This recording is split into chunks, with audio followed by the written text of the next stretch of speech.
The constant dings, the endless scrolling, the privacy worries, the neck aches. How can anyone love a phone anymore? It's become this expensive tool that is vital for your success and yet also leaves you feeling awful about yourself. And now the companies that make phones are having to make software to help you not hate their products. How did we get here? I'm Bridget Carey. Let's break it down. Go! 10 years ago, when the iPhone's App Store launched, we were told there is an app for anything you can imagine. There's an app for just about anything, only on the iPhone. Fast forward to today, now it's, wow, I'm sorry, do you suffer from phone addiction?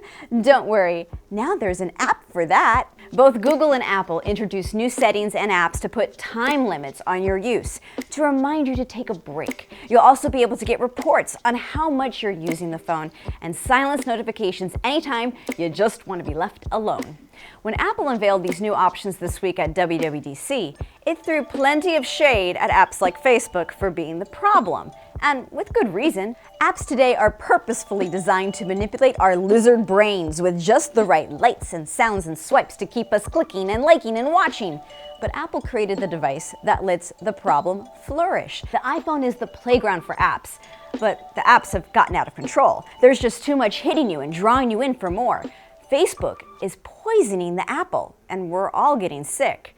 But when Apple comes out with these new screen limits, it's not because Apple wants to save us. Apple needs to do this to save the iPhone, to save itself.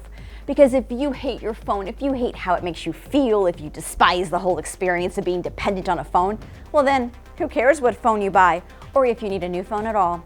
Once you reach that point, the game is over for Apple. Let me say that I do love that we're finally getting more controls to curb our dependence. And it's also fantastic that parents have more ways to limit and track their kids' usage. But next time Apple paints Facebook as the villain, when these phone makers say they really now care about your digital health, just don't forget, Apple still needs Facebook and Instagram and YouTube and all the rest. They want you to buy that new phone with the better camera to share your shots on Instagram and watch those great movies on their shiny new screens. These companies need you to back off, but only so that you don't hate them. They don't want to cure your addiction completely. After all, you gotta stay a little addicted to keep buying a new phone every year, right? Thanks for watching. So what's your take on the problem with screen addiction? Share your thoughts. Be sure to like and subscribe. That is, I mean, if you're not like addicted to YouTube. If you are, then just take a break, okay? Just put the phone down. It's gonna be okay.